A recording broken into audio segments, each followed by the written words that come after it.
Today's topic is prices and inflation, the 5th chapter, successful tightrope walking. Okay, so again see here, positive. Yesterday I was talking about positivity. Okay, so here also there is some positivity that is clearly visible. Okay, so here it is clearly visible, is talking about successful tightrope walking. Now let's see. So first of all, the first question is, in the recent past, why there was a challenge of inflation? So that we have to understand. Okay, so what is the main reason for uncertainty, especially with respect to inflation? So economic survey, if we see this particular topic, basically, it talks about why inflation has increased. It makes a comparison between global scenario and Indian scenario. It also makes a comparison between the advanced economies and the emerging developing economies. Advanced economies, what is the inflation situation? And developing economies, what is the inflation situation? What is the reason? Okay, and this particular chapter also talks about WPI inflation. WPI, wholesale price. We'll talk about wholesale price index. Okay, WPI core. Okay, and it also talks about food related aspects, etc. It makes a comparison between WPI and CPI. Okay, so economic survey basically helps us to exactly know why there was a widening gap between WPI, CPI, or why WPI and CPI were converging. Okay, and subsequently it goes on talking about something like the urban-rural inflation. How was inflation in urban areas? How is inflation in the rural areas? If at all there is a difference in rural and urban inflation, what are the main reasons for this difference? Okay, so that is also one more area which economic survey basically stresses. So there can be some prelims questions talking about rural inflation is more than urban inflation, etc. Okay, so that is very important as far as exam is concerned. And then it clearly talks about the reasons why CPI has increased or decreased, reasons why WPI has increased or decreased. So all these things are clearly discussed in the economic survey. And the economic survey also talks about specifically two sectors. One is the pharmaceutical sector and the housing, and the impact of inflation on these sectors like housing and pharma. Why? Because there is importance for medicine, obviously, and housing becoming costly, etc. Rents and all have to be controlled, and these kind of things here, property rates. So these two areas are specifically focused. And then again, the economic survey also goes down to compare how was inflation in 1970s and how is inflation today, and what is the comparison between the inflation in 1970s and today. Is there any difference between inflation in the 1970s and inflation today? What, if at all there is a difference? There is a difference, obviously. And what is the difference? Okay. Is this clear? Okay, so this is one more important area which, and then another important aspect the survey talks about is about the inflationary expectations. The inflationary expectations. Expectations means if you are expecting that the inflation is going to increase, there will be some changes in the economy, obviously. Okay, and if people's belief is that the inflation is going to be controlled in the long-term period, then the indicators keep changing. So expectations drive prices. How expectations drive prices. And then it talks about the monetary tools. Yesterday we have discussed, in the monetary policy class, yesterday we have discussed 250 basis points repo rate has been increased. Now, is it a good thing to do?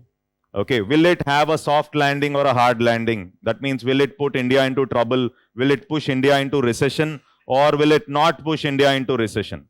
Okay, so because you have tightened the interest rates. If you have tightened the interest rates, do you think India will fall into recession, or is it that India will have a soft landing? Are you able to get this? So this is the structure of the topic. Is it clear? Okay, so this is the overview. Like these are the areas basically. If you see, these are the areas that are there, that is discussed, and this is important topic for prelims basically. Now let's start. So here, if you see the basic understanding here, one important aspect what we should understand is the biggest challenge was the lockdown period. There was lockdown across because of COVID pandemic. There was lockdown, and one important challenge during lockdown, government was also focused on fiscal stimulus on one side, and RBI was also focused on monetary stimulus, because you have to obviously government has to give food, okay, or access to healthcare, etc. Everything should be there, affordable, etc. So during that point of time, we observed that there was an expansionary monetary policy on one side as well as an expansionary fiscal policy on the other side. This is a clear understanding, okay, so that the economy will not fall. But at the same time, one more understanding during that point of time is there was huge uncertainty in the market, in people's minds also. First wave, lockdown, then second wave, we were struggling during the second wave. Okay, so huge uncertainty means people were not interested in spending. So there is injection of money into the economy, but they were not spending money because of uncertainties existing in the world. Especially this is valid for the world and more valid for India. So because of this uncertainty, people did not spend money, and therefore there was a low pent-up demand. There was a low pent-up demand. So when I use the word pent-up demand, the demand has dropped. Okay, so we were expecting that after a drop, if the demand is going to, after a slump, the demand is going to recover. We use the word called as pent-up demand. Okay, so it was stagnant. So it was not recovering. Okay, but money was pumped into the economy, but it was not recovering. So this was the situation. Now afterwards, lockdown was removed, restrictions were reduced, and slowly people also felt a little confident. Government also was talking about vaccinations. Okay, and government also saying Omicron is okay, don't worry, it will do nothing. Okay, so all this is basically confidence boosters. So this uncertainty has been reduced in the market as well as in the minds of the public. So because of that, they started, now after the removal of restrictions, you've observed that the pent-up demand slowly started increasing. The pent-up demand slowly started increasing. That means people now started buying products, consuming. They are ready out with injecting money. They are ready to buy. Now, this had some inflationary effect, obviously. Are you able to get this money that was given? Now you started spending. And when you start spending, obviously, because of this sudden increase in the pent-up demand, there is inflation in the economy. Are you able to get this? Now, along with this increase in the pent-up demand, which has basically increased the overall demand, on one side, what is observation? The demand was increasing at a faster pace, but the supply was not matching the demand. Demand was increasing because they had cash, money in hand, because of the stimulus policies followed. So they were spending money to buy products, and because of that, there was too much of demand, but supply was not matching. The supply will take some more time. The production did not increase in line with the demand, and this has created problems of inflation. Now, along with this, another important challenge that came up is the war.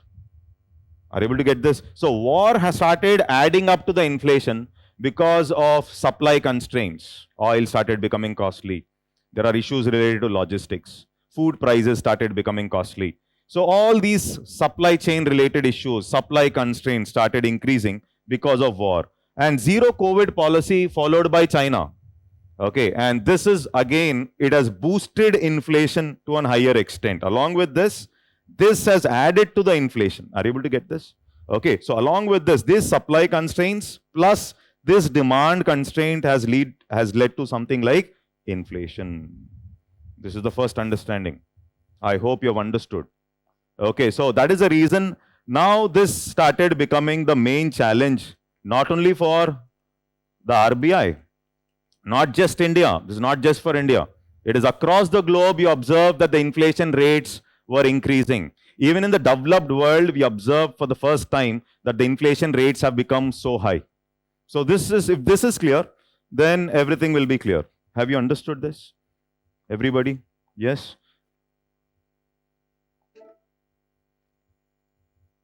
Now, here if we observe, now this is a comparison of inflation rate in advanced economies and the emerging markets. Now this, if you observe here, this is the basically the emerging developing economies. Emerging developing economies, and this is advanced economies. Now advanced economies inflation rate at as high as on an average 7.2. This rate is the highest after 1980s. Now you could find such rates only in 1980s. Such high rates were not there. Economic survey clearly talks about it. It says this is 9.9. This is for the emerging developing economies. And most important aspect is this aspect of the developed world, that is advanced economies, where the inflation rate is very high. Is that clear? Okay. Now here one more understanding here. If we observe US on an average was growing at 9.1, UK around 9.2%. Okay, inflation rates. Okay, so I said India's inflation was quite tolerable. Remember this? Because India, yesterday's class I mentioned, I said India's inflation rates of 7.8. So 7.8, 2020 to 23, 2021 to 23 it has reduced, but if I say 7.8 on the upper side also, it was tolerable. It was hardly 1.8 above our tolerable limit of 6%. So compared to the advanced economies, India was definitely okay, even with respect to this factor called as inflation. This is one understanding there. And some countries like Turkey and all, inflation rate went up to almost like 80%. Economic survey says 80, it is like, and then it reduced to 64%. Okay, it has given these values to clearly show, obviously, when we compare the developing economies, and specifically if I have to talk about India, India is okay and pretty decent because it was well in the controllable limit when it comes to inflation. Is this clear, everybody? Yes. Actually, in mains, we can put up some graphs. Okay, so, but our focus primarily now is on the prelim. Okay, so probably these graphs, if there are questions on inflation targeting, monetary policy, and definitely we can show some indicators in our graph, growth, inflation, etc. So probably two elements can be shown. So that I will talk at the end of the class.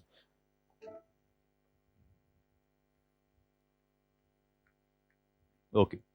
So here, economic survey talks about this. Rise in the prices hurt the common man. Inflation is dangerous because it will reduce the purchasing power of the common man, basically. And that is the biggest concern for the policy makers. And mainly the supply side disruptions, as we have talked about. So this supply side disruptions, which I was talking about in this area, supply side disruptions, which I was mentioning here. Okay, so this supply side disruptions pushed inflations beyond RBI's upper tolerance. So we know that 4 plus or minus 2. Okay, so beyond RBI's upper tolerance, and this is mainly one aspect is here we observe that the supply constraints. Here he talks about supply chain disruptions mainly with respect to some essential goods. Okay, food, medicines, raw materials, clothes and footwear. We'll see the data also slowly. Okay, so that means this supply chain constraints, if I see, have made these goods costly. This is the meaning. These supply chain constraints which are driving inflation has made these goods costly. And Russia-Ukraine crisis subsequently added on. Okay, crude oil, fertilizers, wheat, sunflower oil. Okay, so crude oil, fertilizers, wheat. So this is also one along with this, then the rain-fed agriculture getting affected, etc. These were all the reasons for driving inflation. That means agriculture played an important role in terms of driving inflation. That is basically here, one observation is obviously food. That we'll see the data. Data, if we see, we'll understand it better. Is this clear? Clear till here? Yes.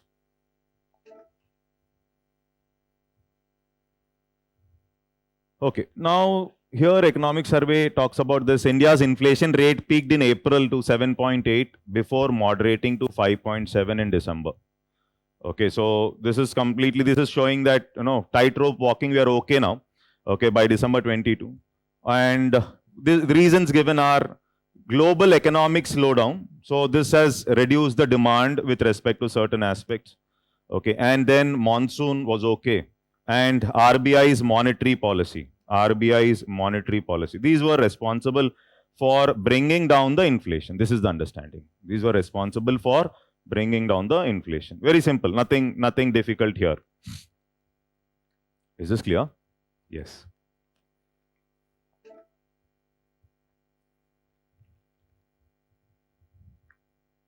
Now, when we talk about the inflation part, we observe that the WPI inflation was higher than the CPI inflation. The WPI inflation was higher than the CPI inflation. But over a period of time, we observe that the WPI and the CPI inflation converge. This is what is the observation. Now, first of all, to understand why it was high, okay, and to understand why it started going low over a period of time, we should first understand what are the constituents of the WPI basket. So once we know the constituents of the WPI basket, then we will see which aspect started reducing and because of which aspect before last year, WPI inflation was on a higher scale. Are you able to get this? So there can be some prelims related question that can be asked even with respect to these areas. Okay. Now here, make an observation. So in this basket of WPI, I have put some 3 areas. You can see here, one is the primary articles, then fuel and power, then we have put manufacturing products. Manufacturing products. Okay. Is it visible? Okay. So manufacturing products. Now, if you observe the weightages here, manufacturing, there is a weightage of 64.2. Manufacturing, the weightage is how much? 64.2. Fuel and power, it is 13.2. And primary articles, 22.6. 22.6. More observation, what we have to do is, now, how do we measure WPI inflation based on the concept of linking it to the base year? Okay, we link it to the base here. So when I use the word inflation, inflation is about increase in prices. Okay, when I'm taking a group or a basket of commodities. A group or a basket of commodities. It's not that 1 or 2 commodity prices are increasing. You can't say inflation is increasing. Okay, so it is a group or a basket of commodities. Okay, and which you are purchasing from the wholesale market. Which you are purchasing from the wholesale market. That is the reason you are indicating it as what? Wholesale price index. Okay. Then always remember one more aspect here. whenever global situation gets affected, that means whenever raw materials, etc., iron, steel become costly, the impact will first be there on the WPI, that is on the wholesale markets, and then subsequently over a period of time, it will get transferred to the CPI or the consumer price index. This is one more understanding. That means if the oil prices are increasing and if the industries may be using oil as a raw material, iron is becoming costly, steel is becoming costly, the raw materials are becoming costly.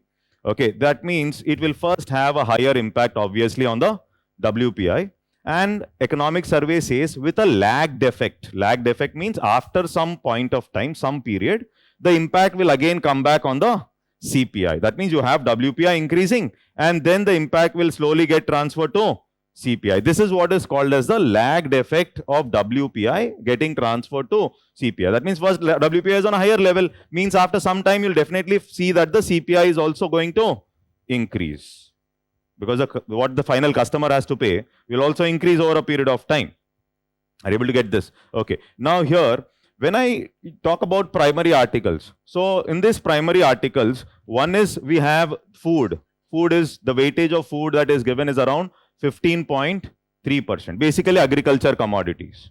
We can talk about onions, whatever it is agriculture commodities. And then here we have others is somewhere around 7.3, something like the minerals, etc. Minerals, etc. around 7.3%. Both put together, it is around 22.6. And then fuel and power 13.2. Here we observe that LPG, etc. is 0.6. Petrol and diesel is around 4.7. And others is around 7.9. Are you able to get this? Okay. And then when I talk about manufactured products, in the manufactured products also there will be food component. Okay. So we can put processed food related food items here. You can put the raw food. Here you are putting processed foods. So processed food, that means in the manufacturing products, there is a food component here also. Okay. 9.1%.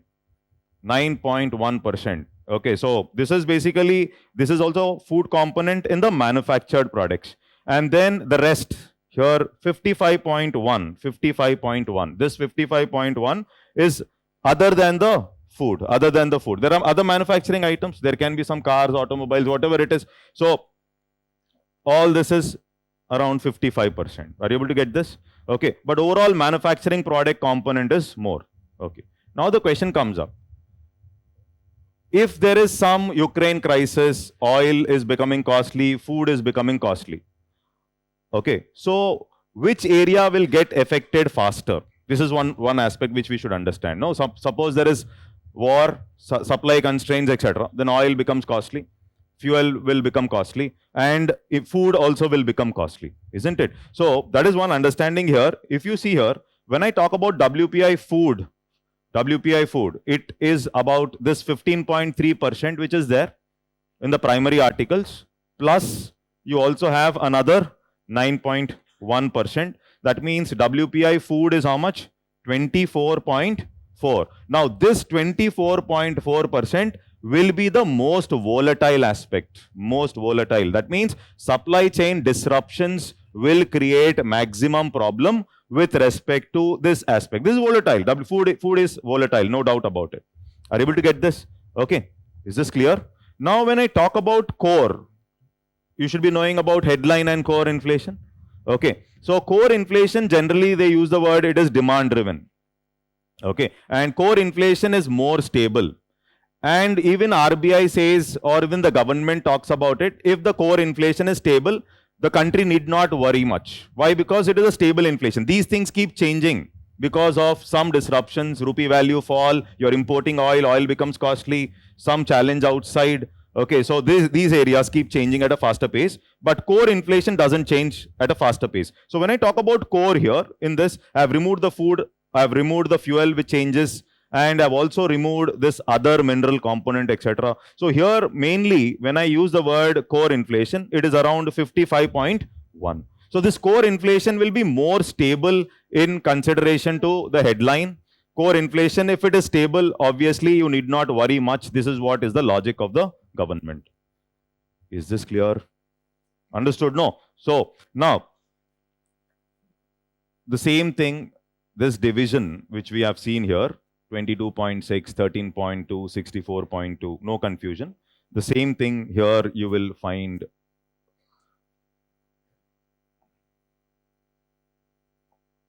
Okay, now here you can see here primary articles. Okay, so the weightage is 22.6.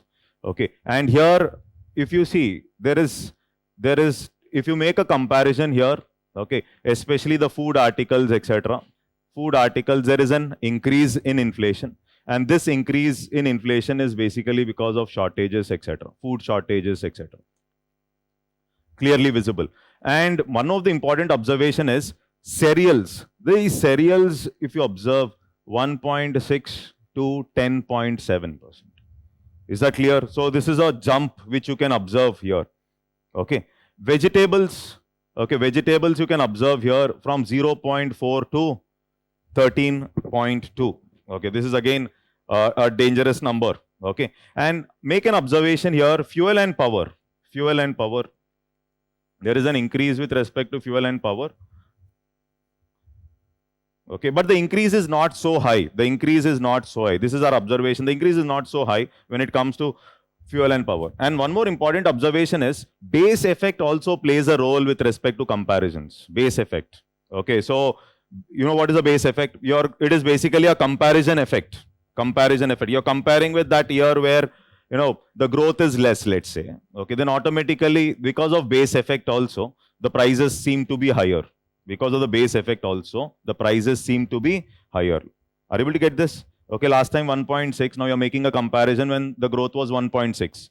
And therefore, it seems to look at a rate of how much? 10.7. So, that means this increase can also be because of base effect. So, there can be a question already UPSC has asked, what is a base effect? I think it is clear. Okay. Now, during COVID pandemic, obviously there would have been some issues with respect to demand, etc. Demand for products, that is especially fuel, etc. That point of time it would have reduced. Why? Because of lack of demand. But when again the market started opening up and then demand for fuel started increasing, then there would have been inflationary effect because of lockdowns and restrictions being removed. And along with that, supply constraints, etc. Again, fuel prices, there was a jump with respect to the fuel prices. That is one more understanding here. Now, here if we try to make an observation, okay, see here, manufactured products, the weightage here it is given, 64.2. Okay, so manufactured products, there is a reduction. There is a reduction with respect to manufactured products, 11.1 to 7.1. Okay, and food products, there is a reduction here, because government has also taken some measures with respect to reducing some import duties, coming up with stock limits with respect to some items. Okay, so government has come up with reduction of import duties. Okay, restriction on exports. Government came up with some restrictions on exports. Okay, restriction on exports. And government also has mentioned something like stock limits for certain commodities to prevent hoarding, etc. Stock limits, you can't hold beyond a particular limit. Okay, so all these measures taken by the government have reduced the food prices to some extent over a period of time. Are you able to get this? Okay. Now, once this table is clear, here if you see food inflation, food articles plus food products, 24.4. That understanding we should have. Core inflation, as we have discussed, manufacturing products minus the food products. Here, if you observe, core inflation is manufactured products minus the food products. Here, he has put it how much? 55.1, as we have seen in the first box. Is this clear? Okay. Headline inflation overall, I am taking 100% headline inflation. You observe that headline inflation slowly started reducing from 13 to 11.5. Is that clear, everybody? Is the speed okay? Yes. So this is important. This box is important. Okay. Okay. Now here WPI based inflation peaked to almost like 16.6% in May. Okay, and given the supply chain disruptions and Ukraine-Russia conflict, this is one, oil, food, everything started becoming costly. That time it has peaked. Okay, and prices of items with maximum exposure to international pricing. Okay, so these started increasing. For example, petroleum products, basic metals, chemicals, and edible oils. These were responsible for increase in WPI inflation. Now, this is a valid point. Okay, so something which is related to import, all that is related to import. So this is basically more of an import-driven inflation. More of an import-driven inflation. That is, this import was spiking the prices up. Okay, so all these, if you observe. So this is basically import-driven. So regulatory actions reduced the WPI from its peak in May to 5% by the year end. Now this is because of the measures taken by the government, whether it is with respect to food items, etc. So these are the measures taken by the government. Now here he talks about how the WPI inflation can have an impact on India. So WPI inflation is imported inflation. Okay, this you will remember. And RBI study indicates that every 1% rise in inflation globally would lead to 1.63 increase in inflation in India. This is purely about WPI because this is about the imported inflation. Because this is about the imported inflation. Is this clear? Okay. And in the current financial year, global prices of edible oils, rubber, cotton, crude oil have decreased. And this is the reason why the WPI index also has smoothened a little, has fallen a little. I think it is clear, everybody? Yes.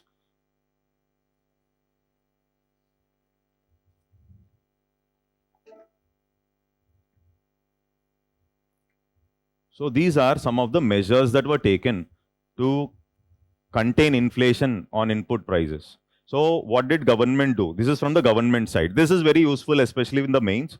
Okay, so measures taken by the government to handle inflation. Okay, so we can suggest, or in the way forward, we can write these points, very important. So one is, government has reduced excise duty on fuels. This, they should have done it long back. No comments, but okay, so excise duty on fuels. Union and state governments across the states have reduced excise duties on petrol and diesel. This has reduced the fuel. Okay, and if you see the weightage also, so that is important. You can see here around 13.2. Okay, so that is important. So government decided, obviously a government has reduced this excise duty on fuel. And even customs duty was reduced for several items like cotton, etc., gemstones and certain critical chemicals.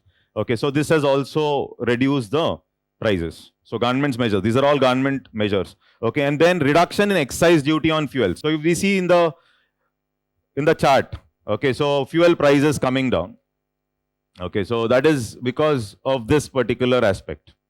Okay, so fuel prices, fuel and power, etc., we observe. Okay, so if you see fuel and power here, okay, so they have come down, talk about petrol and diesel, they have come down. Okay, so this is mainly because of government's measures. This is mainly because of government's measures. Okay, so here if you see 62.9 to 41.9. Okay, so this is because of the government measures that slowly WPI inflation has reduced. And what government has done, one is excise duty reduction, reduction of import duty, as well as the customs duty. Is this clear? Okay. Now, fuel price inflation, declining global crude oil prices. Okay.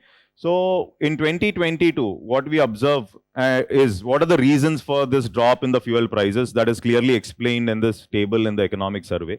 So, here first is during COVID, basically, subdued global demand because of COVID. Because of COVID, demand has reduced. This is one important aspect.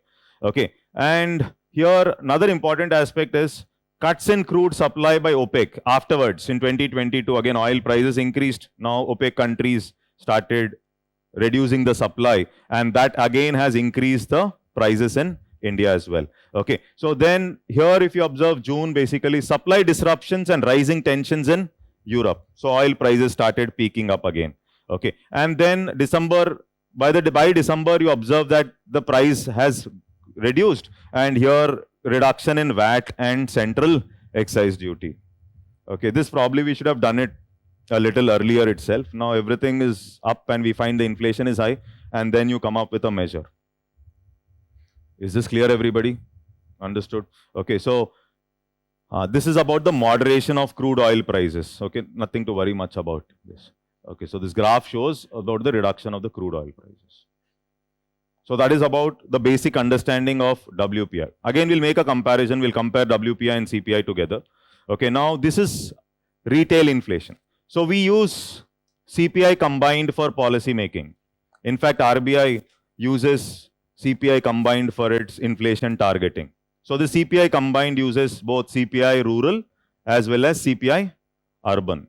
Okay, and in WPI, what is going to happen? See, in WPI, how is WPI measured basically? Now WPI is there, you have a basket, and you have a basket of goods only here.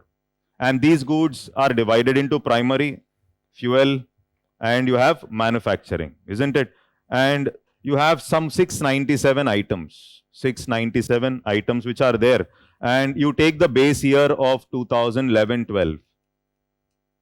And now we arrive at a value of, let's say, 100 rupees. Okay. And now I want to measure these 697 items, okay, in 2022-23, 2022-23. Now this is something like, let's say, 114. It means inflation, WPI inflation rate is around how much? 14%.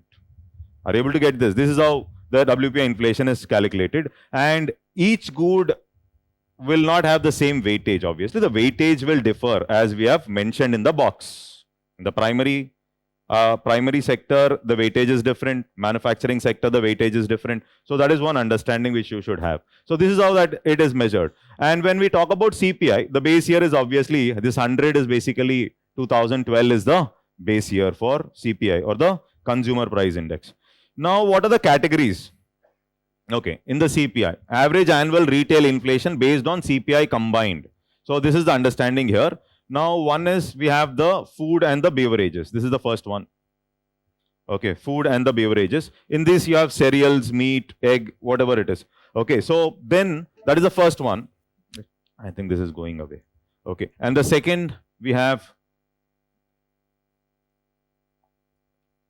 pan, tobacco, intoxicants. Okay, and third, clothing and footwear. Fourth, you have housing. Then you have fuel and light, and the miscellaneous. Total, how many are there? 6. When I'm talking about CPI, we have 6 items. This is what you should understand. If I go up, if I have to move up, this will go. I think you got my point, right? This slide is divided. I could not put it in one slide. Okay, this chart, I couldn't put it in one slide. Okay, now if you observe this, okay, when I use the word headline, it means it includes all the 6. Headline means what? It includes all the 6. Everything is included. Okay, now when I use the word core inflation, core, here you have something like the core inflation. So this core inflation includes which one and which one then? Which will this be there? Yes. Okay. This will be there. Okay. Okay. And then housing. Yes. Okay. Will fuel and light be? No. Okay. And miscellaneous? Yes. Mainly services. Miscellaneous is basically mainly services, which is not there in the WPI. So housing related details, etc., all that will not be there in the WPI. So this miscellaneous services is here. Okay. So what was the first one in the first slide? Food and beverages. Will that be there in the core? No. So core does not have 1. Okay. Core has 2, 3, 4 and this one. Okay. So that is what is core. And that weightage is how much here? 47.3. 47.3. Are you able to get this? The weightage of core is 47.3. Is that okay, everybody? Okay. And headline is everything together, everything put together, headline 100. Everything is put together, the weightage is 100. Okay, core, I've removed these and it is 47.3. Food inflation, this is, you have removed beverages, so 39.1. Okay, so if, now you have understood this, can I go to the above slide? Okay, so if I have to, here food and beverages is 45.9, major chunk is 45.9. In this, food is around 39. Okay, so that is what he is trying to measure. Okay, food is around 39, that is what he is trying to measure. You can see this weight here, food inflation is how much? 39. Beverages included, it is 45. Is that clear, everybody? Okay, now let's try to understand some data here. Okay, here we observe that food and beverages, there is increase. Okay, shortage. Okay, cereals, see the cereals increase here, very high. Okay, and vegetables, if you see here, vegetables, especially the prices have increased because of tomatoes. Economic survey talks about tomato prices. Okay, so very high. Okay, so here you can observe vegetables prices increasing, etc. Okay, and milk and milk products, there is an increase. Okay, milk and milk product, economic survey says animal feed, etc. became costly. Animal feed, etc. became costly. All this was also responsible for dairy products prices to increase. Dairy product prices to increase. Okay, so here if you observe vegetables, tomatoes, etc. becoming costly, cereals not stable, shortages were there. Okay, and then milk and milk products, basically animal feed becoming costly, and because of all that, okay, CPI inflation, okay, has to increase. No, you can see here comparing 2020 to 23. Okay, so for 4.2 to 7%. Okay, so this is the understanding. Now let's see the second chart here. Okay, clothing and footwear. Clothing and footwear, there was, economic survey says there is some increase with respect to this clothing and footwear. Okay, so you can observe there. Okay, fuel and light.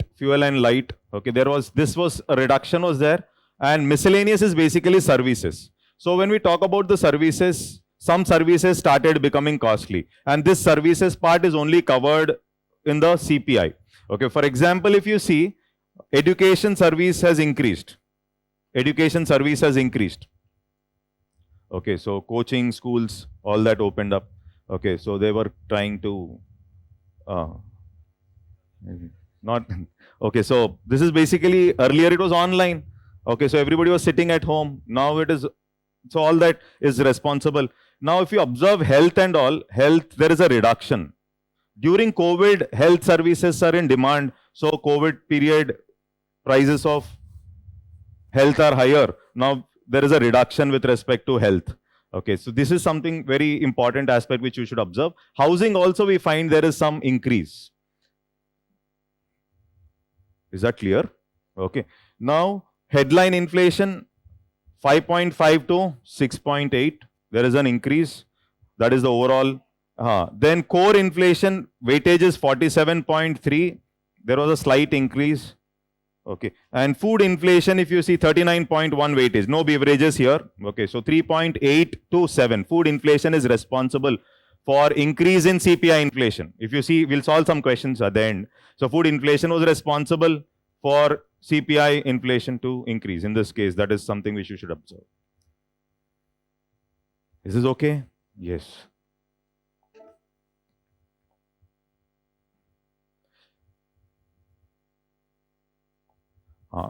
Headline inflation declined from its peak. Okay, despite CPI inflation declining, inflation was seen because of these aspects. Survey says it was seen because of these aspects: oil and fat, fuel, okay, transport and communication. And again, supply side disruptions, these things became costly. Fertilizers, wheat, fuel and rare earth metals. Okay, you need not remember everything, but trends you can observe. Once the concept is clear, we can easily mark. By the end, we will solve some questions. You are able to mark the right answer means we are done. No means again. No means there's a problem again. We have to come back. Okay, so this is economic survey clearly mentions retail inflation is driven by food commodities. Mainly stems from agriculture and allied sector, housing, textiles and pharmaceutical. This is a specific focus on pharma as far as economic survey is concerned. Okay, now here you can see during financial year 23, food and beverages, clothing, footwear, fuel and light were the main major contributors to headline inflation. Okay, so this is food, clothing, footwear, fuel and light were the major contributors to headline inflation. This is the graph.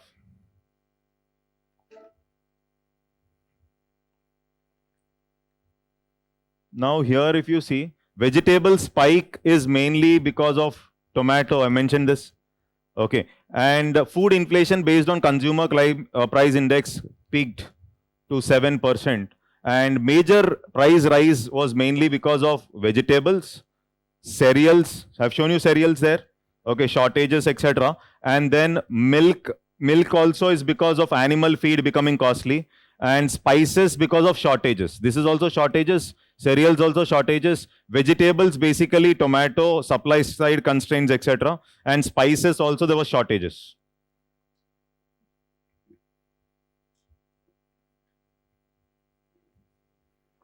RBI estimates increase in domestic prices for cereals and spices, supply shortages, and milk, high feed cost. UPSC will not ask milk why price increased because of high feed cost. No. This is for our understanding.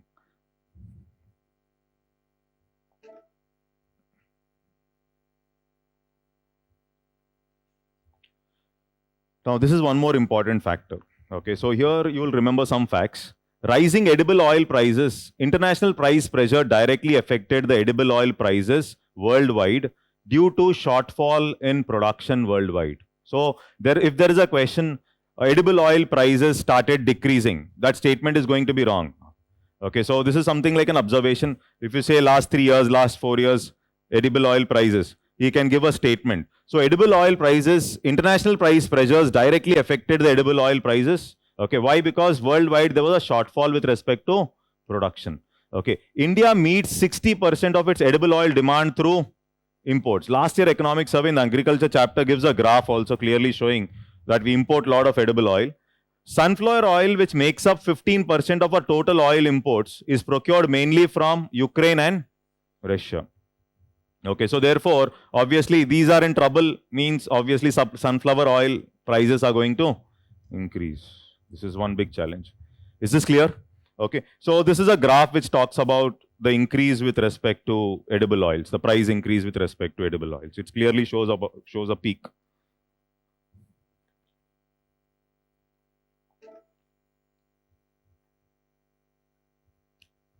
Now, when you're importing, for lesser quantity, you land up paying more. For lesser quantity, you land up paying more. Are you able to get this? Okay, because the prices are going to, prices have increased. Price increase, obviously, for lesser quantity also, you land up paying more. So the graph tends to, the value-wise, it is increasing. Is that clear? Yes.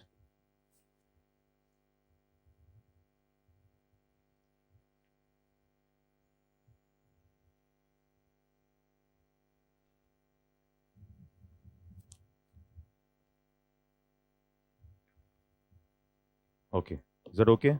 Now let's move forward. See, measures to contain inflation in essential food commodities. What did the government do to contain inflation with respect to essential food commodities? Here if we see cereals, wheat flour exports were regulated. This is one important thing which government did. Exports on wheat restricted, wheat flour regulated. Along with maida and suji, the government also imposed an export duty of 20% on rice, brown rice, etc. And this has reduced some inflation, obviously, because you're stopping them to export. Okay, so this is one measure which buffer stock of pulses has been maintained. You're trying to maintain a buffer for pulses on one side, export duty on cereals on the other side, and basic duty on refined palm oil was reduced to curtail unfair practices. That means edible oil imports, import duties were also reduced. So one is reduction of edible oil, import duty on edible oil. Okay, cereals basically regulated, exports were regulated through duties, and pulses, buffer stocks were maintained. This is what the economic survey says. Buffer stock with respect to pulses, with respect to cereals, export duty, and with respect to edible oils, they have reduced the import duty. Measures, these are the measures taken.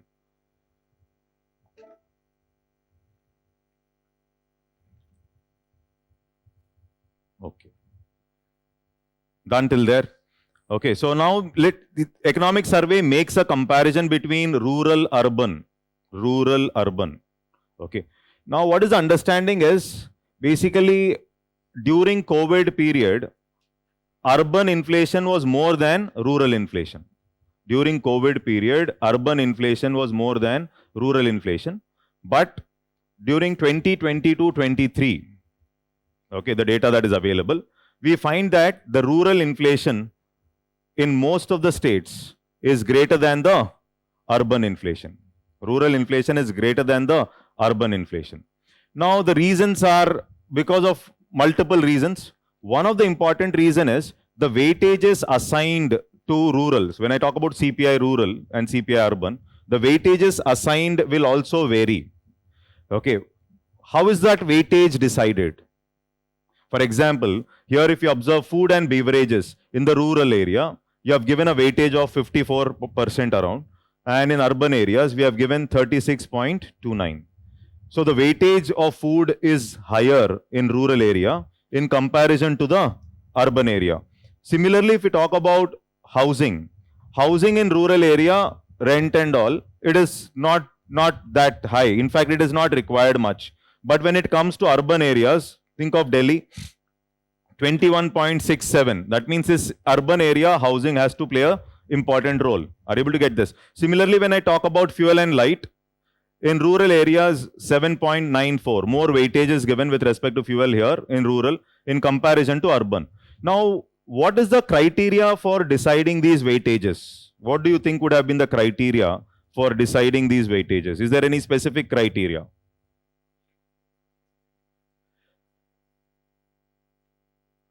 High demand. Okay. So simple logic is, out of the total proportion of your income, in rural areas, maximum percentage they spend on food. That is the reason weightage for food is at 54.18. But out of the total proportion, the percentage of their income which they spend on food is lower in the urban areas.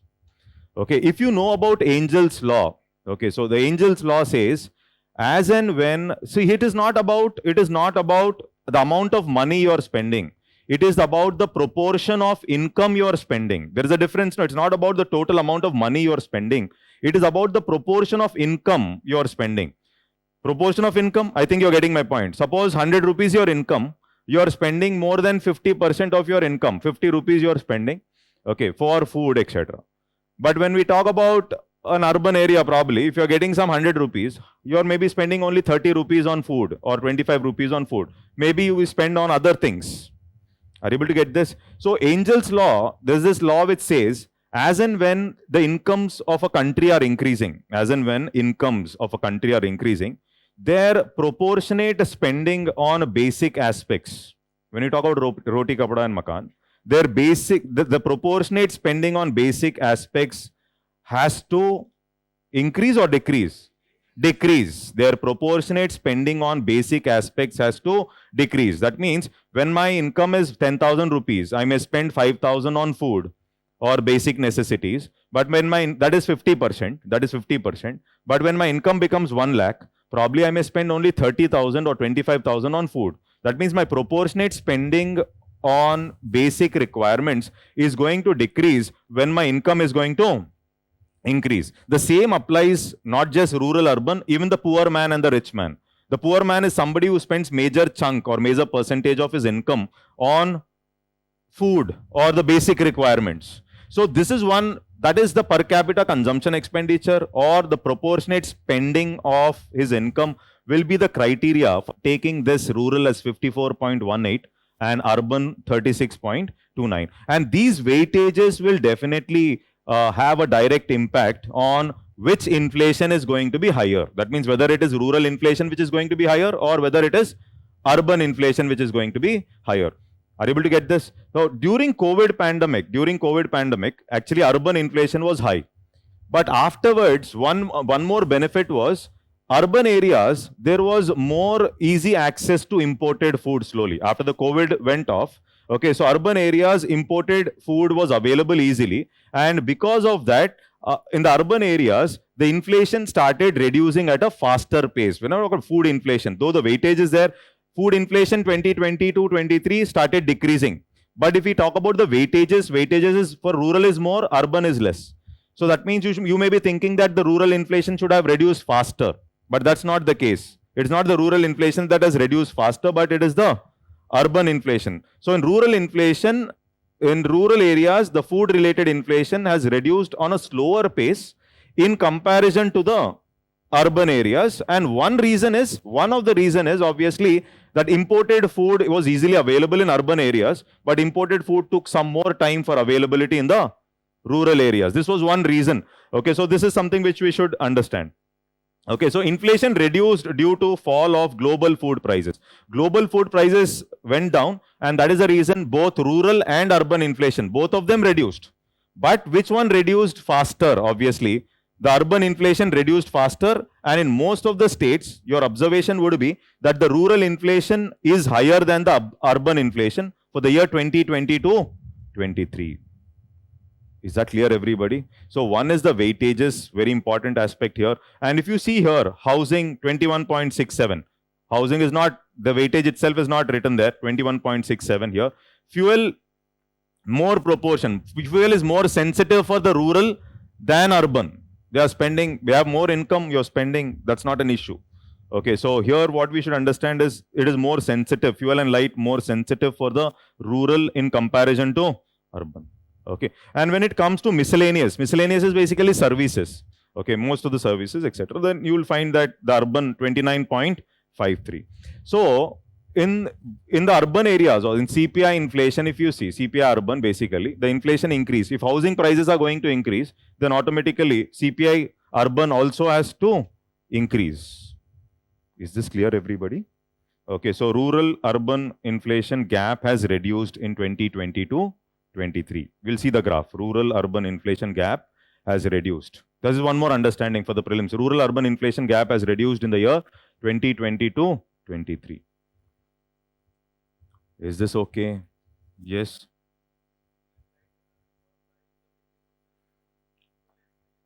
Spending percentage, basically sensitive that they are spending more per proportion of their income on fuel and light.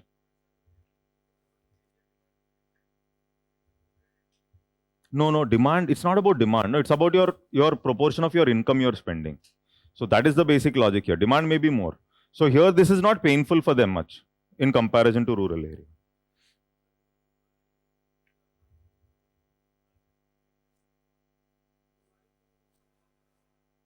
Price of electricity is low, but one thing is this weight is based on the proportion of spending.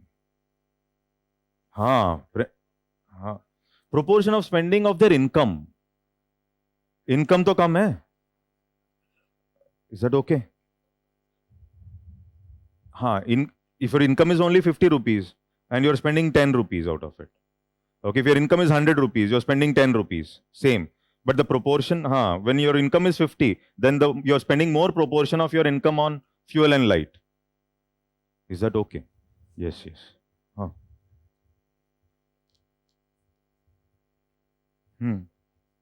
No, because here there's no much difference because I've already removed housing out here. I've removed housing out here. Housing is the major differentiating aspect. No, separately we have put housing. Housing is the major differentiating factor.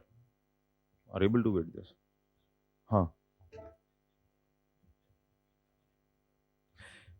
See,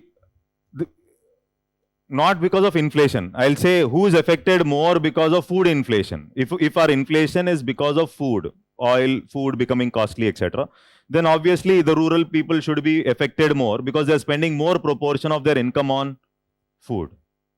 And the weightage is more. Are you able to get this? Yes.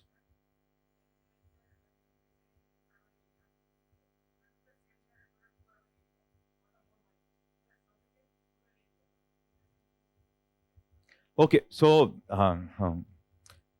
that is okay. So what he says is you're exporting from rural to urban area. So that is also one of the reasons. See, during lockdown period, the problem, first of all, food issues were there in rural, then obviously food issue will be there in urban. First rural, then it is for urban. But urban imports came fast. Logistics, all that. Okay. But rural, it did not. It took some time. Is that okay? Yes. Huh.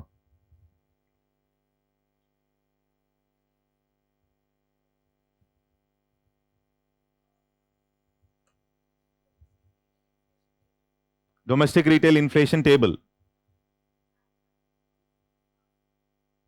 Huh. Why is it used?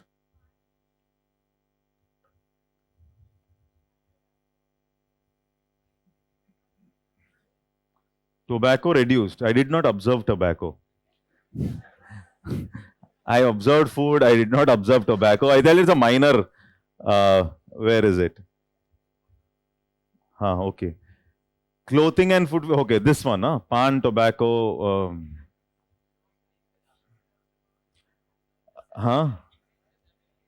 Wait.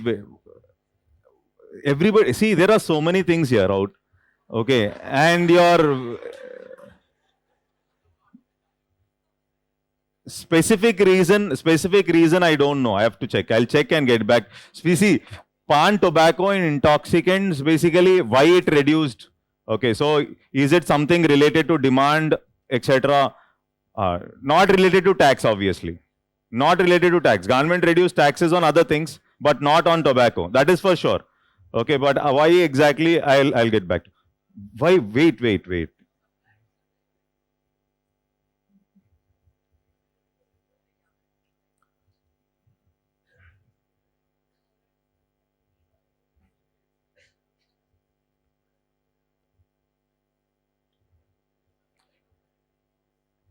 One question and you are somewhere. Okay, come back now. So this is, see this. Here, the rural-urban inflation differential has decreased. Now here, if you observe, this is rural-urban, I think this will not happen. So this is March 2022. We'll observe that there is this gap between rural-urban inflation is peak. Headline. Is that okay? It has the gap between rural-urban inflation. The dotted one is the rural. Okay, urban. This dotted one is the rural one. The gap between rural-urban inflation peaked in March 2022. This is one observation here, March 2022. And then over a period of time, there was a convergence. Convergence is, you will find there is less difference between the rural and urban inflation. Is that clear, everybody? Okay, so this is one observation. When it comes to food inflation also, the gap was highest in March. The gap between rural and urban inflation. So higher rural inflation than urban inflation was to be seen. Okay, so higher rural than urban in most of the states. This is what we have seen, higher rural than urban. This is what the dotted line, higher rural, and the gap between the rural and urban has peaked in March 2022, and then it has converged almost by December 2022. Almost converged by December 2022. This is it.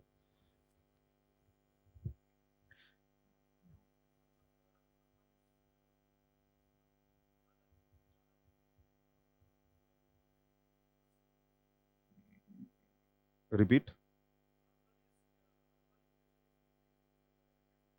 Urban inflation is decreasing rapidly. You see both urban and rural decreasing here. When both are decreasing together, here if you see, the gap is less, no? After 1 year, what is the situation? I'm not talking about it. Okay, now the question is, by December 2022, both are going down, no? Both are going together. Both. See, converging is, the converging in the sense is the gap has reduced. Okay, it's not that both are equal.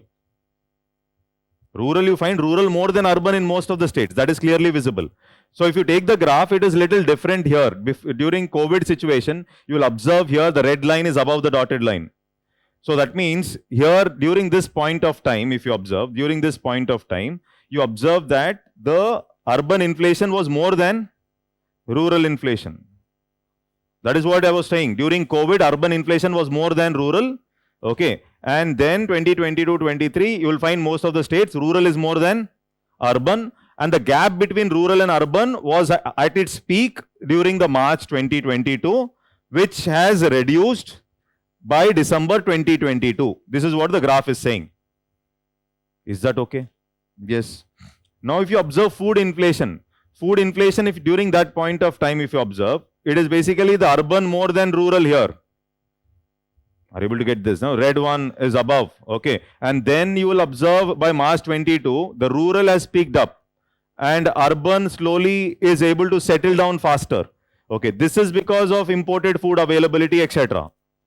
And also because of the weightages assigned to the food. Weightage assigned to the food is also a factor. Okay. So, and also the availability of food, availability of imported food.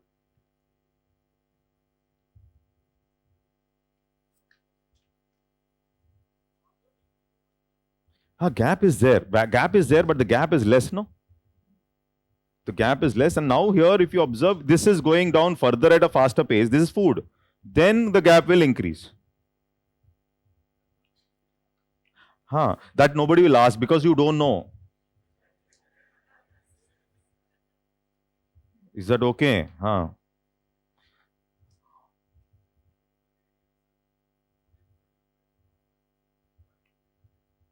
Just because food is produced by farmer, it is not that farmer or people are getting food at lesser price.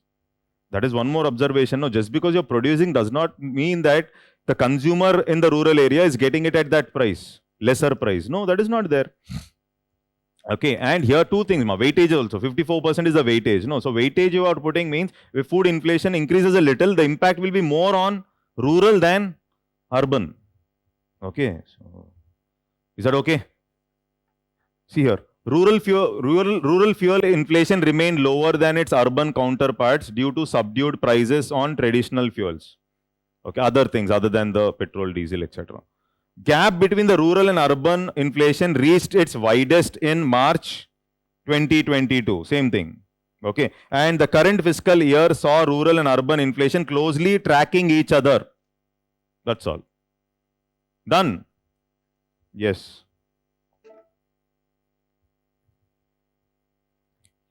Now this is important. Now this is about the CPI and WPI gap. Okay, so one is rural-urban gap. Another one is the CPI and the WPI gap. So if I have to analyze WPI and CPI, first of all, we should also know the weightages. This is the weightage of WPI and this is the weightages of the CPI.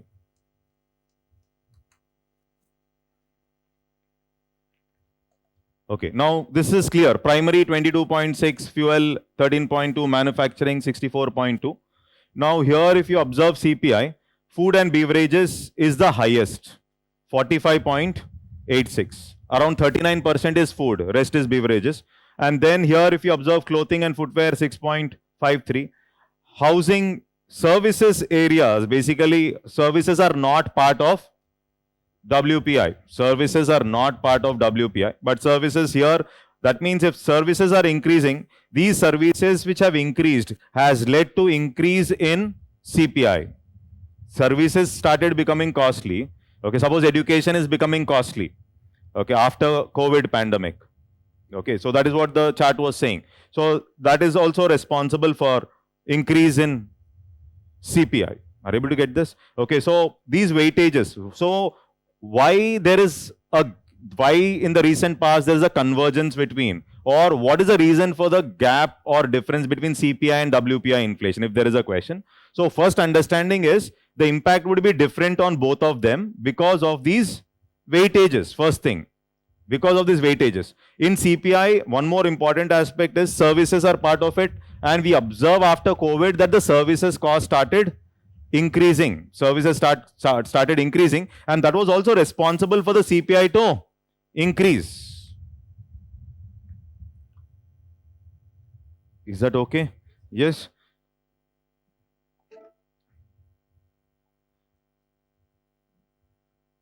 Now here, if we make an observation here, okay, so November 2021, we observe that this is WPI. Okay, this is WPI and this is CPI. Okay, so there was November 2021, the gap is max. The gap between WPI and CPI is max. The gap between WPI and CPI is max. Okay, and then what we observe is over a period of time, there is also increase with respect to CPI. You observe March 2022, April 2022. Okay, and here the observation again, June 2022 also, the gap is max. The gaps between WPI and CPI.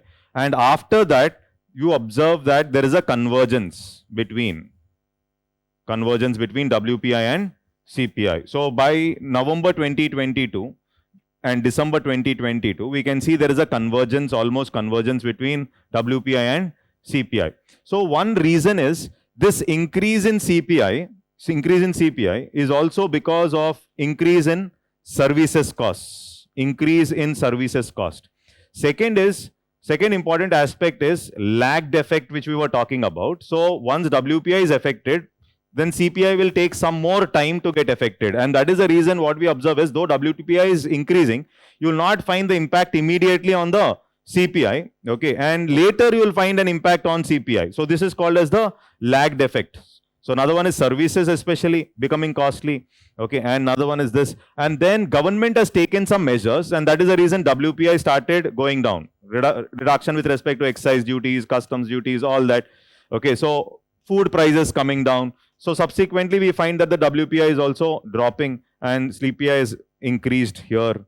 Okay, and you find that they are converging by the time of December 2022. This graph should be clear. We'll see if there is a question also on this.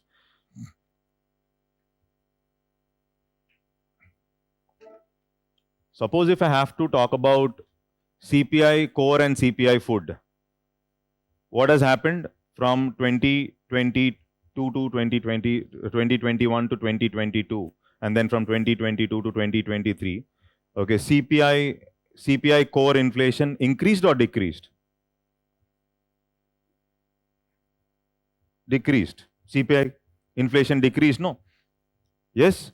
Okay, and what about CPI headline? CPI headline also has decreased. CPI headline also has decreased. Are you able to get this? Okay, so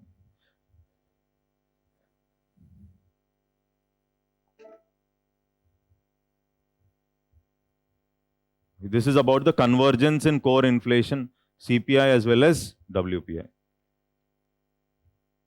And you know what is core inflation?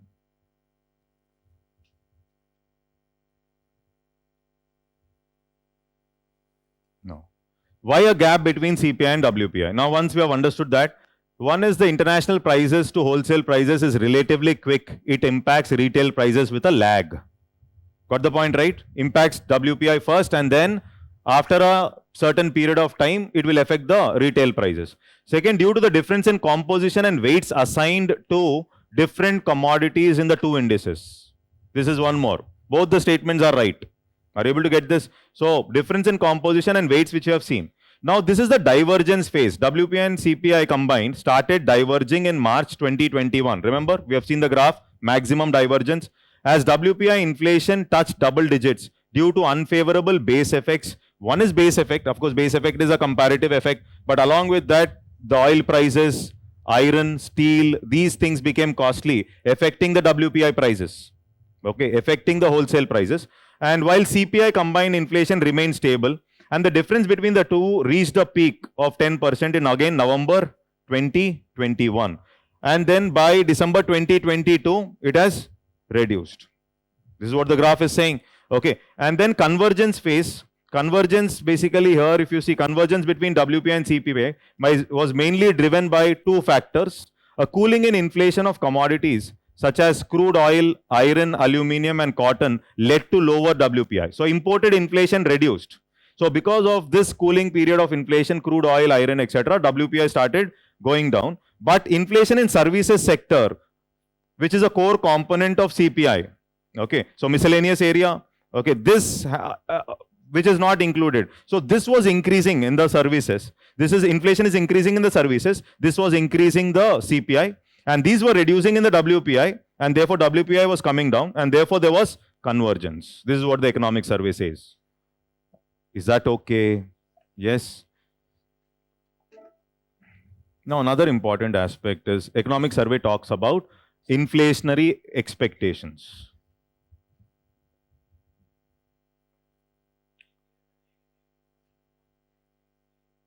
Lag effect, see, the product is going into the wholesale market. No, logistics is one aspect. Obviously, logistics is one aspect. See, what is, suppose in a wholesale mandi you're buying something, wholesale mandi. Okay, so you're talking about any agriculture related area, or this is basically, I call it as, let's say, WPI related aspect. Okay, but the product, when it comes to the final consumer, okay, so let's take it as the CPI part. Okay, so that means there is a lag, prices have increased. Okay, there is a lag for that to get reflected. Second is, if I say iron and raw materials, you're talking about in the manufacturing part of WPI. These are used for manufacturing, and if these iron and raw materials, these kind of things become costly, then the final product, let's say the car or some other product, the final product is becoming costly. Okay, so that means there is a lag effect till the time the product comes into the market and the consumer buys. So this is what is the lag effect. Is that okay?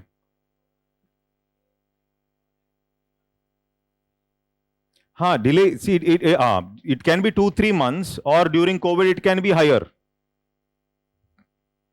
Okay, so but there is a lag effect, definitely.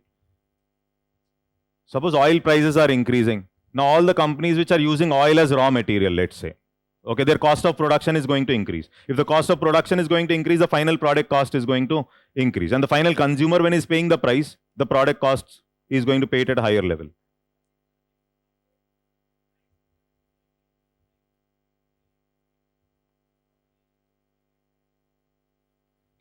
Yes. Instantly is when it is entering into the market, yes. So otherwise, if there is a lag need not be only with respect to the final product. That is one aspect, one example which I was talking about. See, the wholesale market is getting affected, then the retail market, by the time it comes to the retail market, okay, it takes some time. That period of lag is there. Take it that way. Okay, now here, economic survey is talking about inflationary expectations. Inflationary expectation. What is this inflationary expectation? When there is inflation is increasing. Okay, inflation is increased.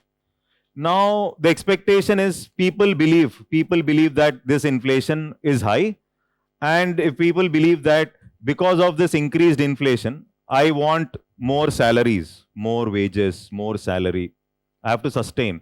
So people observe, people can be business houses also. There is business expectations on one side, public expectation on the other side. Okay, so business expectations also, they also observe that inflation is increasing, and if they feel because of the war that inflation is not going to get controlled in the long term,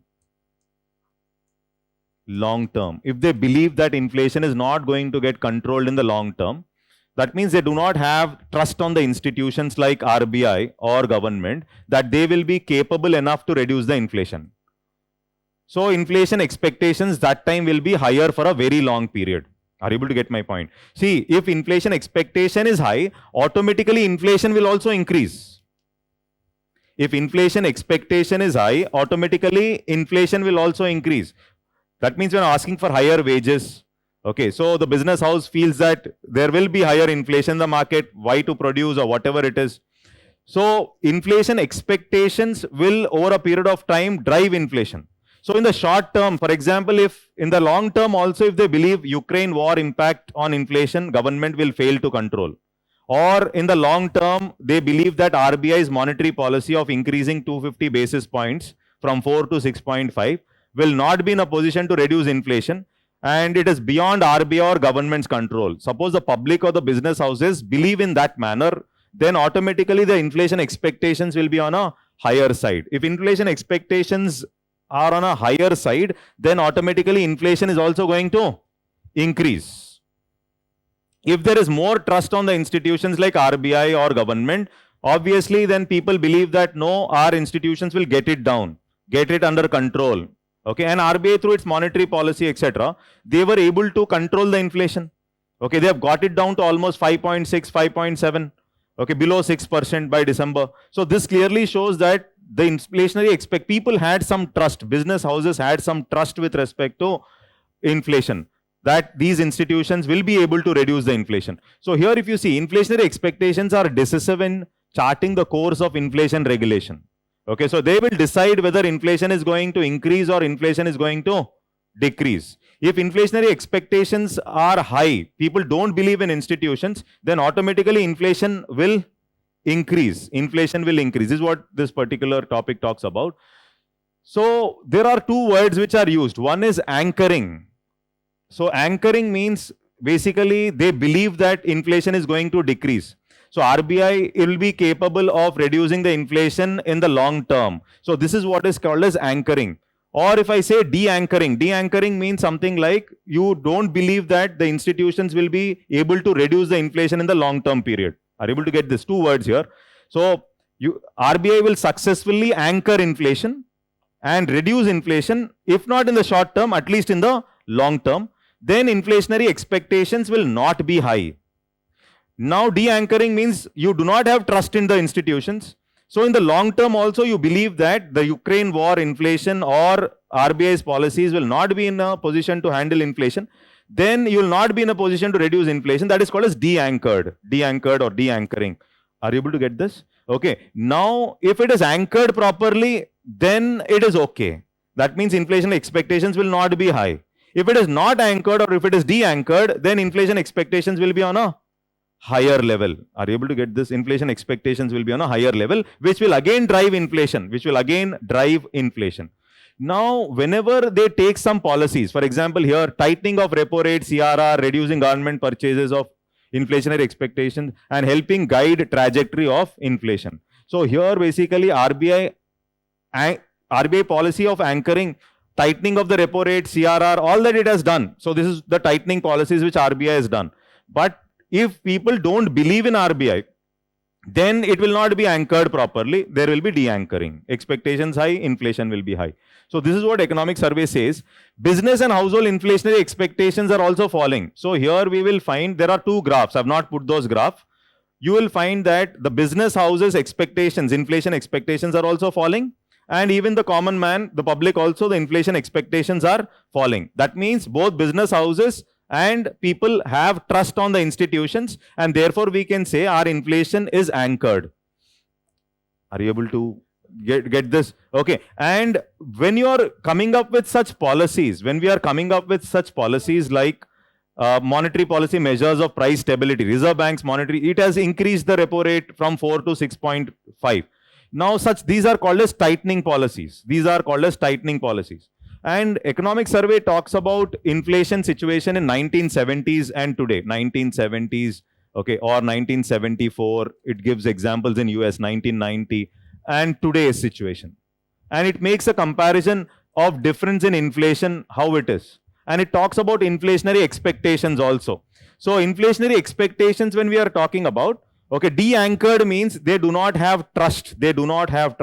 So if they do not have trust, and still if you are increasing the interest rates, for example here, now 4%, then increase from 4 to 4.4, then 4.9, then 5.4, 5.9, 6.25, and then later to 6.5. This is what they did, no, 4 to 6. So repo rate. So in countries to tackle inflation, when the respective federal banks have increased interest rates, as federal tightening, monetary tightening, as we have discussed. So on one side, if people have more trust, if the trust is there, then there will be a proper soft landing. But during that point of time, what they observed is there was something like a hard landing, because inflationary expectations were on a higher side. They did not believe in the institutions. They did not believe that the oil, because oil was a major factor that was responsible for increase in inflation during that point of time. Currently, oil is one of the factor that is responsible for inflation presently. So there is food related areas, other related areas that are responsible for inflation today. But 1970, during that point of time in 70s, one of the major factor, in fact, one and only factor, was the oil which is responsible for increase in Inflation. And obviously to reduce inflation, when you're coming up with the tightening policies, as you have done here, okay, so, or in 2008 during subprime crisis in US, okay, then they first pushed money into the US economy, and then subsequently you went ahead with federal tightening, etc. You call it as taper, federal tapering. Okay, so you're removing liquidity from the market. Are you able to get this? Okay, the federal, that is basically US has done. So it's not the first time, no, it's not the first time. But when you do that, if it is leading to recession, if you do that and if it leads to recession, okay, if you are tightening the policy, reducing liquidity, why it leads to recession? When you tighten the policy, what is going to decrease? Investment is going to decrease. When you tighten, loans are not available, investment is going to decrease. When investment is going to decrease, then it may lead to recession. If it is not leading to recession, it is dependent on two factors. One, inflationary expectations, people believe in institutions. Okay, then there can be soft landing. When I say soft landing, India's case, they are more focused on soft landing. Soft landing means, though you are tightening the policy, like this, it will not lead to recession. It will not lead to recession. Here, it may lead to recession. If it is leading to recession, it is a hard landing. Your tightening policies have led to hard landing. You are not so successful. Inflation is there. To control inflation, interest rates were increased, or you have reduced the money supply. So investment obviously will decrease, but how you land up at the end of the day? So you're landing up hard means, because of your tightening policies, it has led to recession. Your tightening policies have not led to recession. Subsequently, you were able to recover and growth was there. That is basically hard landing. This is what the economic survey says. Expectations. Is this clear, everybody? Yes. So here, this is what we have discussed already. Reserve Bank Monetary Policy Committee increased the policy repo rate by 250 basis points, and this, what will it do? Okay. Now here, this is one more aspect. Difference between current inflation and inflation in 1970s, 70s, 70s, 74, even 1990 as well. Okay, so here, current global scenario and inflation is similar to experience of 1970s, particularly the aftermath of the oil crisis, but the environment and intensity differ in various aspects. So environment and intensity. So if you see advanced economies, I showed you the table, and 7.2 advanced economy, one of the highest after 1980s. Starting graph.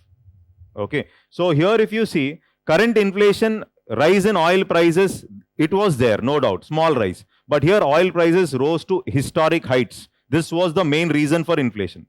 Okay, and this price rise during that point of time is confined to oil purely. Here it is agriculture, fertilizer, metals, it is a basket, it is complete.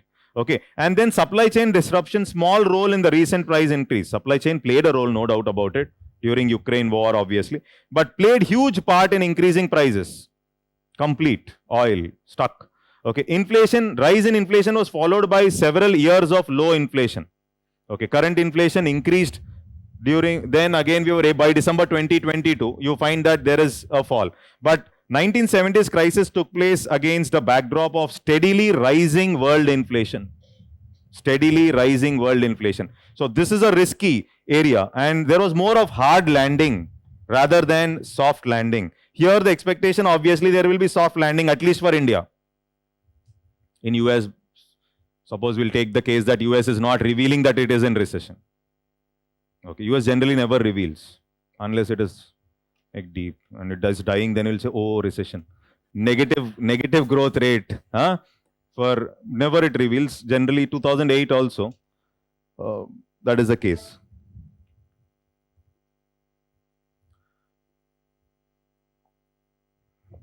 Okay. There are some questions given. There are some questions given on this also, I think, in our material. Okay. You're tired? No. I should be.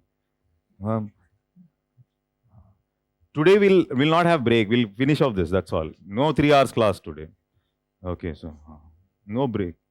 No break. Okay. See here. Now 2 sectors were specifically focused. 2 sectors were specifically focused. One is the housing sector, and another one is the pharma. 2 sectors were focused in the economic survey. So here, housing prices provide information on the state of the economy via booms and busts in asset markets, basically. And there are 2 indices here. Okay, so one is, this is given by the National Housing Bank, which publishes 2 housing price indices. Okay, one is at the assessment price, another one is at the market price. 2 indices. Okay, that means they go do some survey.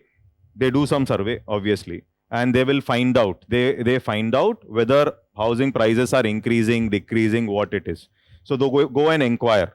Okay, so here one is the market price index, another one is the assessment price index. Assessment. So assessment price here, if you see, market price is basically price at which the property would sell for in the open market. Okay, so this is basically you go and ask the builders, you go and ask the developers, you go and ask what is your opinion on the prices. Okay, so they give the data. So this is basically price of the property would sell for in the open market, or you basically collect that data from the builders. Okay, then assessment price is basically value assigned to a home or other piece of real estate for property tax purpose. It takes into account the value of comparable properties in an area. Generally, this you will compare from the, you will take it from the financial institutions or the lenders. You go and ask the banks and other institutions. They give this assessed price. And the builders, they basically give the market price basically. Okay, so here these 2 indices, in the market price also, if you see, out of 50 cities, 43 cities saw an increase and only 7 cities were mentioning about decline. And then assessment price, out of 50 cities, 46 again increase and 4 experienced a decline. So both at assessment price as well as the market price, we observe that there was an increase. So economic survey talks about 2 things here. One is it indicates a positive aspect. What is the positive aspect here? The positive aspect is there is demand. Demand is improving. There is demand is improving.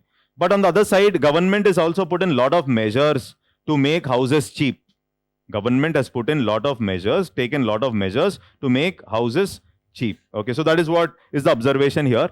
Now this index, when it is calculated by National Housing Bank, the base year that is taken is 2018. Base year that is taken is 2018. That is something which you will remember.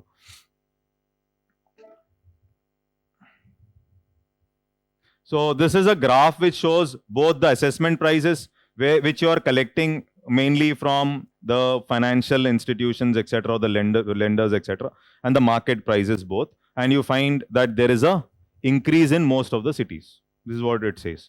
Okay. Then pharmaceuticals is one more area. And here 2 things is, one is Jan Aushadhi Kendras. This is one area the economic survey talks about. Okay, so this Jan Aushadhi Kendras were also responsible for creating employment. Okay, and when we talk about drugs, so basically one is the patented drug. So patented drugs are always very costly, no doubt about it, because you would have read about the TRIPS agreement under WTO, etc. Okay, so patented drugs are very costly. But another one is the non-patented drugs. After the patent is over, now these generic drugs should be easily available at lesser prices for the common man, as simple as that. Okay, so here, one important aspect what we should observe here is the regulation part. National Pharmaceutical Pricing Policy, 2012, administered by the Department of Pharmaceutical, lays the basic principle of regulation of prices of drugs in the market. Okay, so basic principles, because some essential drugs which are required, the prices should not go beyond a particular limit. Okay, that is the logic basically. So this is basically about the price ceiling and fixed prices. So National Pharmaceutical Pricing Policy administers the ceiling prices of almost so many formulations under the essential medicines, NLEMs. So these essential medicines, at what price they have to be sold. Okay, so this has to be decided. Okay, beyond a particular limit, the prices should not increase. Okay, and in addition to these formulations, the retail prices of these formulations have been fixed under the Drug Prices Control Order 2013. So which drug would be at which rate, etc., all that will be decided as per this. Pradhan Mantri Bharatiya Jan Aushadhi and Jan Aushadhi Kendras ensures quality generic medicine available at affordable prices. Here one is medicine on one side, quality medicines, and employment generation through these Jan Aushadhi Kendras. So economic survey talks about employment as well as easy availability of essential drugs. Okay, so that is the most important aspect. More than 9,000 Jan Aushadhi Kendras have been opened in 1,759 medicines and 280 surgical devices not required. Is this clear? Okay. So here see, consumer price inflation went through 3 phases. Now you know everything. Of course, this is the first part in the economic survey. The first part, introduction you call, no? Actually, that is the conclusion. Okay, so one is the rising phase in 2022. Observe 7.8%. Okay, then the holding phase, August. And then the declining phase, good monsoon, government measures, what measures you know now. Okay, so almost brought it down to 5.7. Okay, so this is 3 phases. You can see declining phase. Next is the gap between high WPI and the lower CPI widened in May 2022 due to these reasons. What are the reasons? Differences in relative weights. Now it should be clear. And lagged effect of imported input costs on the retail prices. These are the reasons. However, the gap between the 2 measures of inflation has reduced since then, demonstrating a tendency towards convergence. This should be clear. The graphs are clear, so this line should be clear. Rising HPI published by National Housing Bank. What is the base year it takes? Indicates the revival in the housing finance sector. Okay, so revival. Why revival? Basically, the logic is people are ready to buy. Okay, so there is more increase in prices, etc. Demand is there. RBI's monetary policy, repo rate 250 basis points, etc. That we know already, we have discussed. Central government has taken certain fiscal measures to tackle inflation. These are the crux, basically. Export duty reduction, okay, and reduction in import duties, rationalization of tariff and imposition of stock limits on edible oils and oil seeds. There should not be hoarding, etc. Maintenance of buffer stock for onion, pulses, etc. Buffer stock. Okay, so this is all rationalization of import duty on raw materials used in manufacturing. If it comes up, measures taken by government, 1, 2, 3, 4, probably it is easy to answer. Okay, and climate across the world has become erratic, further strengthening upside risks to food prices. Food prices across the globe have increased. And in general, the year 2022 was marked by a return of high inflation in the advanced world after 3 to 4 decades. This I mentioned in the graph, the second graph which we have seen. The year 2022 has marked the return of high inflation in the advanced world. Okay, so that's 7.2. Overshoot of inflation above the upper end of the target range in India was one of the lowest in the world. I mentioned this. That upper limit of India is quite decent. We can manage it. Is that okay? Yes. And this is from our material. Okay, so what does the budget say? And yesterday I mentioned something. You can just go through this. Okay. With reference to domestic retail inflation, consider the following statements.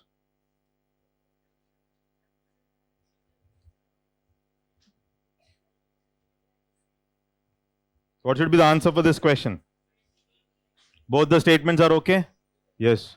So headline inflation declined from December 2022, and then retail inflation was mainly driven by higher food inflation. Very simple once the survey is clear. The convergence between the WPI indices was seen in November after the gap of 21 months. In this context, which of the following are the driving factors?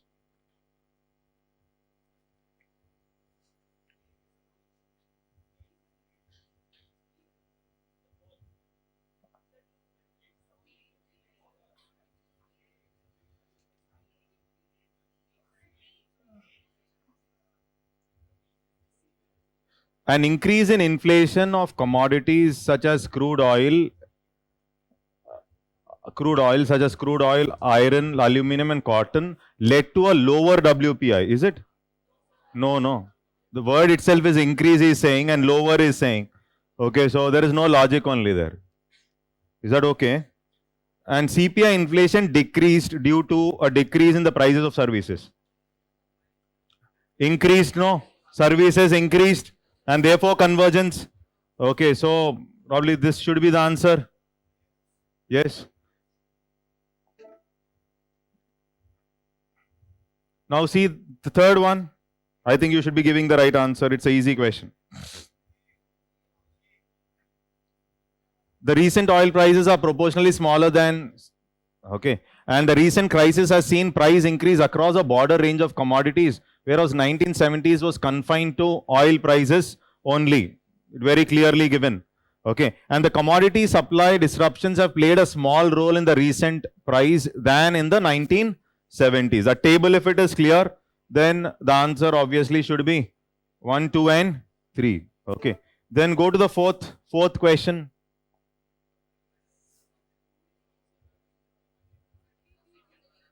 What should be the answer for this question?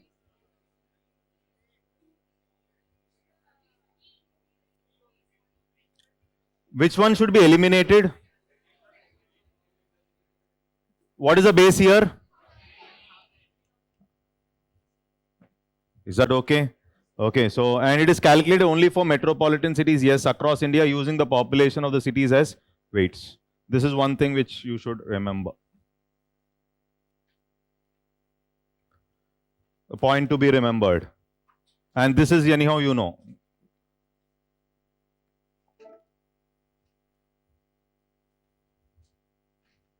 Then, according to economic survey, consider the following statements regarding the causes of rise in CPI.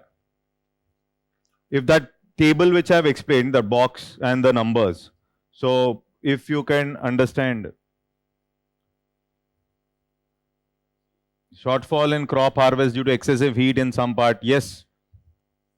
Is that okay? Yes.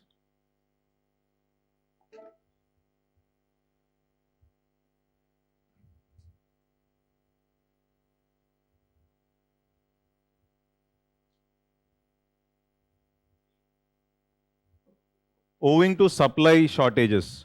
This is true. The second statement is okay. RBI forecasts elevated domestic prices for cereals and spices, and we said it is because of the shortages. Milk, it is because of the animal feed. Remember, tomatoes and all, it is because of supplies wastages. Are you able to get this? Okay, so, but RBI's monetary policy increased the policy rate under the liquidity to 50 basis points. Actually, it is, okay, this is, I don't know what I've written, this should be 6.5. Okay, so 250 means it should be 6.5, no? Okay, so then it is all fine. Is that okay? What?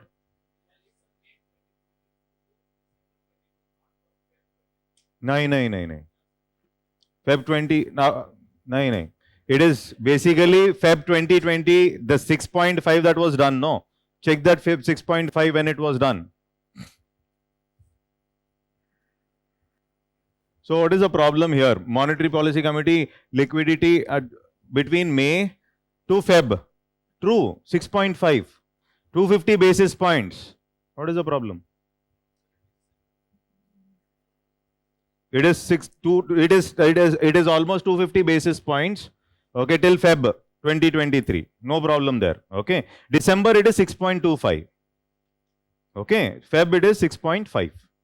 Okay, but I think I don't know what this is 6. This should be 6.5. That is the thing. Okay, 4 to 250. That.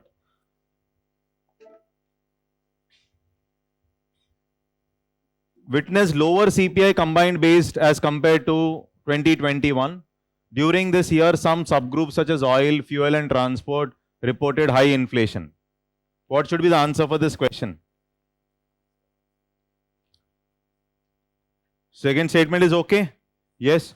And first statement, witnessed the lower inflation, retail inflation as compared to 2021. Is it right or wrong?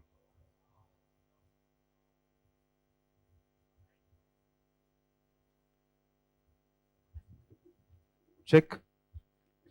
Check and tell me. 2022 witnessed lower CPI combined base retail inflation as compared to 2021.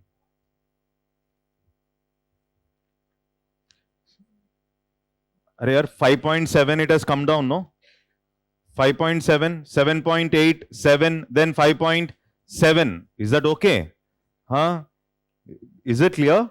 Okay, so if you see witness lower CPI combined, no problem, no? What is the problem there? If you see 2021, we said that was a high year where it was 7.8, then there was a period when it came down, and then to 5. Yes, Is that okay? So it has reduced. No, what is the problem? Okay, but during this, some subgroups such as oil, transport, communication reported high inflation. What about this? Yes. Okay. According to economic survey, consider the following statements.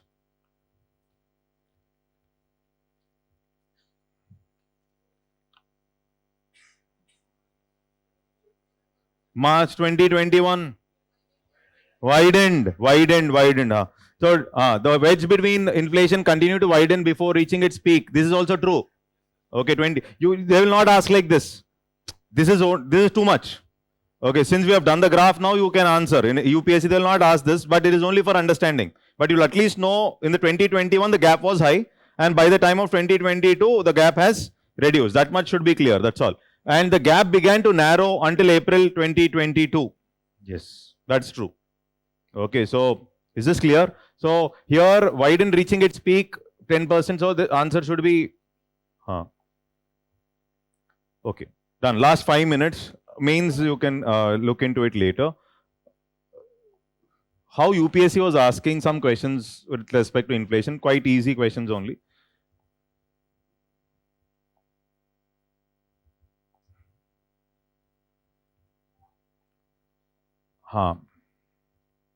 This is about how UPSC was asking. This is just to get an idea, that's all. And I think many of you would have already solved these questions. The same topic. So with reference to inflation in India, which of the following statements is correct?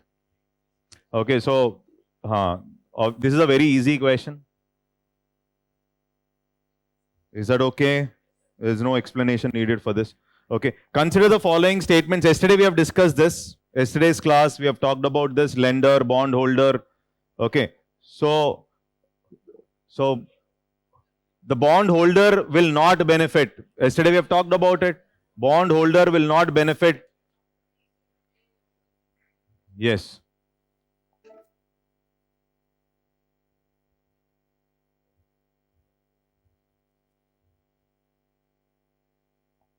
What about the third question?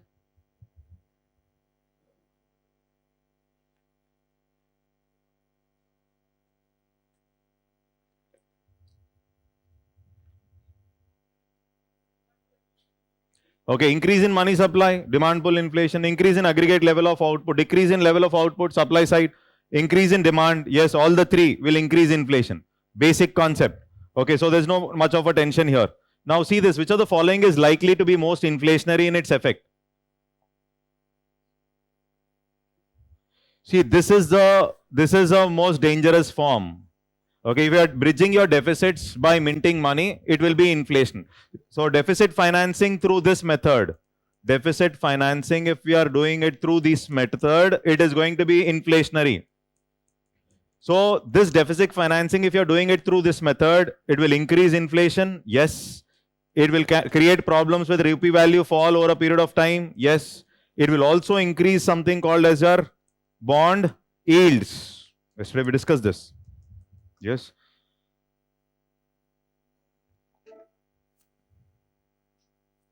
Which of the following measures would result in increase in money supply?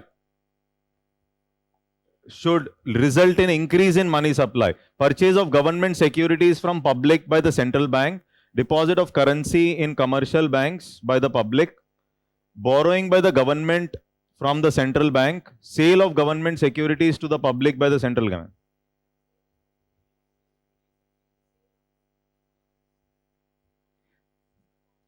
See, first of all, increase in money supply, result in increase in money supply, sale of government securities to public by central bank means money is taken away. Money is taken away from the market. So money supply should decrease. Money supply should decrease. So obviously this should not be there. This also should not be there. Yes or no? Okay, so the only option. Is that okay? Yes. India has experienced persistent and high food inflation. This question is valid that time. Now you can't take this question. This is a previous UPSC question. Now you will not take. Due to gradual switch over to cultivation, the area under the cultivation of food grains is steadily decreased in the last 5 years, about 30. This is based on that years. Okay, so this you can leave. Now, a rapid increase in rate of inflation is sometimes attributed to base effect. What is base effect? It is the impact of the price levels of the previous year. We have seen that base effect here as well. So this was also a previous question. Okay. Is it okay? Yes. Next question is easy only. They will not ask again. Okay, so economic growth is usually coupled with inflation. That's it. The topic is over. Tomorrow there's inflation, infrastructure. Thank you.